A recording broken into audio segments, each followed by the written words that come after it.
హైడ్రా పేరుతోటి వీళ్ళు చాలా కార్యక్రమాలు చేస్తూ ఉన్నారు. సరే, ఇప్పుడు ఒక చెరువుల్నే మీరు పునరుద్ధరించే కార్యక్రమం చేపట్టినప్పుడు మరి ఫాతిమా కాలేజ్ జోలికి ఎందుకు వెళ్ళలేకపోతున్నారని ప్రతి ఒక్కళ్ళు ఈరోజు ప్రశ్నిస్తున్నారు సార్. ఏదంటే పిల్లలు చదువుకునే టైం ఇది అకాడమిక్ ఇయర్ ఖరాబ్ అవుతుంది కాబట్టి వాళ్ళకి అవకాశం కల్పించామంటున్నారు.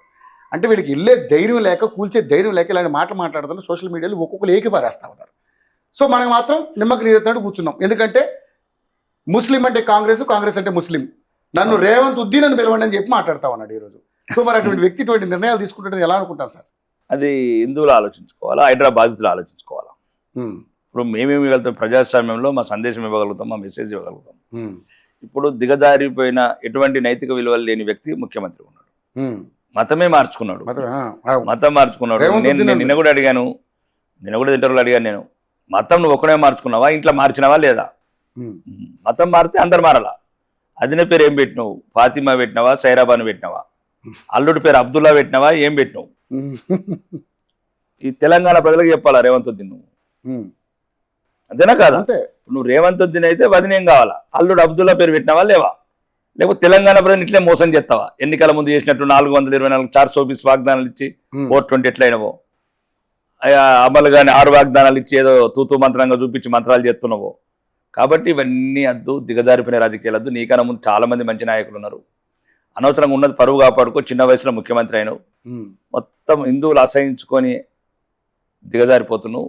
ఏదో చిన్న వయసులో ఆ పదవి వచ్చింది, అది మంచి వచ్చాడు, అది ఒక దుర్మార్గుని పండుకోబెట్టాలని నేను లేవట్టిన. కానీ నువ్వే ఇంతకన్నా పెద్ద దుర్మార్గం అవుతుంది. తెలంగాణ ప్రజలు బాధపడుతున్నారు. ఒకవేళ నీ పరిపాలన నైపుణ్యమైన ఉంటే అభివృద్ధి వైపు అడుగులేదు, అవినీతిని తగ్గించు. ఈరోజు దేశంలో అభివృద్ధి లేని రాష్ట్రం, అవినీతి తప్ప అభివృద్ధి లేని రాష్ట్రం ఉందంటే ఒక తెలంగాణ మాత్రమే. వేల కోట్ల. అందుకోసమే కదా దాన్ని మన రాత్రి అత్తడు రాహుల్ గాంధీ ఎత్తుకొని పోతాడు. లేకపోతే రాహుల్ గాంధీ గంట పనికి ఏముంటుంది? గంట పనికి ఏముంటుంది? ఇక్కడ సంచులు మోసుకునే పనే కదా. ఇప్పుడు సంచులు మోసుకెళ్ళడానికి వచ్చాడంటారు మనం. మరి ఇక్కడ తెలంగాణ అధికారం ఉంటుంది కాబట్టి. టీసీసీ జిల్లా అధ్యక్షుల మీటింగ్ అన్నారు. చెప్పాలి సందేశం, జూమ్ లో కూడా చెప్పచ్చు సందేశం.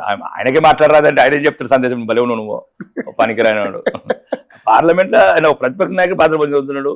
అతను మన్మోహన్ సింగ్ ప్రధానమంత్రి ఆయన ప్రవర్తించిన తీరు. మీరేంటి సార్ అంత చీప్ గా తీసేస్తున్నారు ఆయన్ని? రేవంత్ రెడ్డి గారు ఆయన ప్రధానమంత్రిని చేసే విధంగా ప్లాన్ చేద్దాం, గాంధీ కుటుంబానికి మనందరం తలో ఒక 1 కోటి రూపాయలు వేసుకున్నా ఒక 1000 కోట్లు మనం సమకూర్దామని చెప్పేసి మాట్లాడుతుంటే మీరు ఎందుకు అట్లా వాళ్ళలో నా ఐకమత్యాన్ని ఎందుకు అట్లా? నేను ఒకటి చెప్పగలుగుతానండి, భారతదేశంలో ఉన్న ప్రజల మనోభావాలు చెప్తున్నాను. 21 రాష్ట్రాలకి తరిమేసారు కాంగ్రెస్, కేవలం 3 రాష్ట్రాలు. ఇంకా వేరే ఉన్నాయి, టీఎంసీ, బిఎంసీ, డిఎంకే, 3 రాష్ట్రాలని. 3 రాష్ట్రాల్లో కూడా త్వరలోనే కనుమరుగయ్యే పార్టీ. ఇంకా ఆయన కూడా పెన్షన్ తీసుకునే వయసు వచ్చేసింది రాహుల్ గాంధీ. ఇంకా బంద్ చేయ టీ-షర్ట్లు వేసుడు అవి. నువ్వు ఎంతమందిని పబ్లిక్ మా రేవంత్ రెడ్డి కదా అదే మరి. అందుకోసం ఇంకా త్వరలోనే పెన్షన్ కూడా ఇస్తాం తెలంగాణలో. ఒకవేళ తెలంగాణ సిటిజన్ అయిపోతే మా ప్రభుత్వం రాగానే రాహుల్ గాంధీ కూడా పెన్షన్ ఇస్తాం. ఇంకా అయిపోయింది, అది కనుమరుగయ్యే పార్టీ.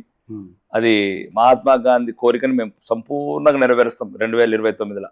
అంటే కాంగ్రెస్ విముక్త భారత్ ఏదైతే ఉందో, ఇది కొత్త నినాదం, కాంగ్రెస్ విముక్త భారత్. అదే ఇంకా 3 ఉన్నది కదా, కాంగ్రెస్ విముక్త భారత్.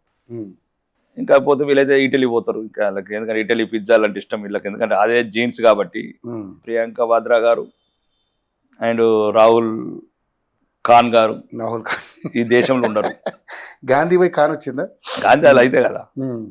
చెప్పానండి గాంధీ ఎట్లయితారో చెప్పాను.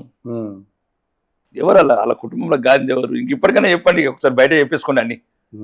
ఏమేమి అబద్ధాలు చేసినాము, తెలంగాణ భారతదేశ ప్రజలను ఎట్లెట్లా మోసం చేసినాము. మా దేశం కాదు, మా ధర్మం కాదు, మా మతం కూడా కాదు, అది మా కర్మ. ఇది భారతదేశంలో మా కర్మ అది.